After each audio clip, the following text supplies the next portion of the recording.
J'ai failli envoyer un email à ma banque en pensant avoir été victime d'une fraude. Pendant 3 mois consécutifs, je remarquais qu'environ 300 reais disparaissaient toujours de mon compte sans que je puisse identifier exactement où ils étaient passés. Ce n'était pas de gros achats, ni des factures oubliées, c'était une disparition mystérieuse qui m'inquiétait vraiment. Jusqu'à ce qu'un dimanche après-midi, poussé par la frustration, je décide de faire quelque chose qui changerait complètement ma perception du contrôle financier. J'ai imprimé tous mes relevés des 90 derniers jours, j'ai pris 3 stylos de couleurs différentes et une loupe, et j'ai commencé à enquêter comme un détective.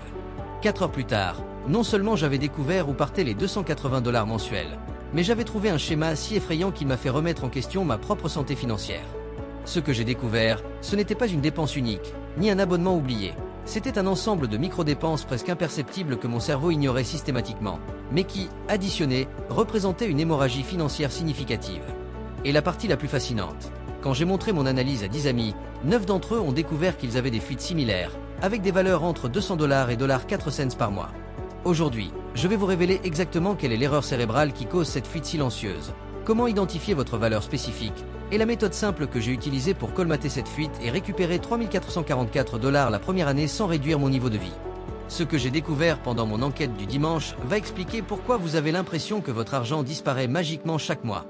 Notre cerveau possède un mécanisme évolutif appelé le biais de négligence des petites valeurs qui était essentiel à notre survie lorsque nous étions chasseurs-cueilleurs, mais qui est devenu catastrophique à l'ère de la carte de crédit et des paiements numériques.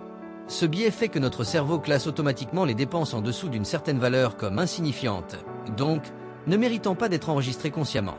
Le problème est qu'à l'ère numérique, ces micro-dépenses se sont multipliées exponentiellement. L'abonnement à $9,90 par-ci, la livraison à $12,50 par-là, le e-book à $7,90 ici, le café gourmet à $8,80, la mise à niveau de l'application à $4,99.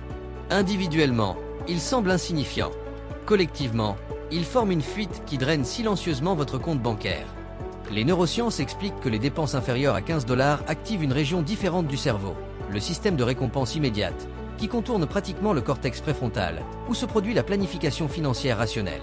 C'est comme si votre cerveau disait « Ah, ce n'est que 15 reais 1000 fois par an », sans réaliser que ces seulement 15 reais s'additionnent en dizaines de milliers au fil du temps. Quand j'ai cartographié mes $287 mensuels, j'ai découvert qu'il s'agissait exactement de 23 microtransactions entre $8 et $15 que mon cerveau insistait à classer comme non importantes. L'ironie est que je m'inquiétais de négocier le prix d'une voiture, mais je ne pensais pas à 2 fois avant de payer $12 pour un jus dont je n'avais même pas besoin. Maintenant que vous comprenez la science derrière le problème, je vais vous donner la méthode exacte que j'ai utilisée pour identifier et quantifier ma fuite spécifique. Vous aurez besoin de 90 minutes, de vos relevés des 3 derniers mois et d'un système de catégorisation que j'appelle les 3 colonnes de la fuite. Dans la colonne A, vous allez lister toutes les dépenses inférieures à $20, peu importe leur apparente insignifiance.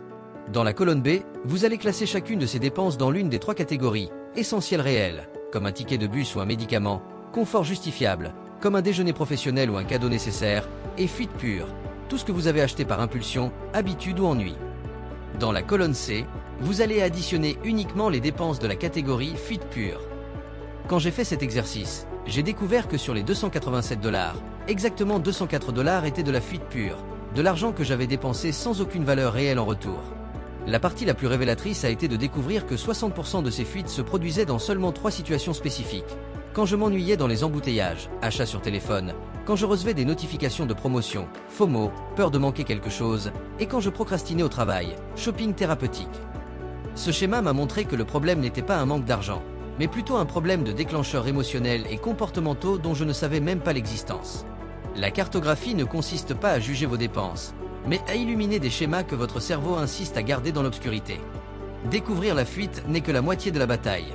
L'autre moitié est de créer un système infaillible qui empêche sa reproduction. J'ai développé une méthode à 3 couches qui fonctionne comme un système de filtration pour vos micro-dépenses. La première couche est la barrière du temps. Pour toute dépense non essentielle inférieure à $20, vous implémentez une règle de 24 heures. Si après un jour vous le voulez toujours, vous pouvez l'acheter. Cela semble simple, mais cette pause brise le cycle de l'impulsion immédiate. La deuxième couche est le budget de la fuite contrôlée. Au lieu d'essayer d'éliminer 100% des micro-dépenses, ce qui est irréaliste, vous définissez un budget mensuel spécifique pour les dépenses impulsives. Dans mon cas, c'était $80 par mois, presque 70% de moins que les $204 que je dépensais auparavant. La troisième couche, et la plus efficace, est la reconfiguration des déclencheurs. Pour chaque situation que j'avais identifiée comme génératrice de fuite, j'ai créé une réponse alternative. Quand je m'ennuyais dans les embouteillages, au lieu d'acheter sur mon téléphone, j'écoutais un livre audio.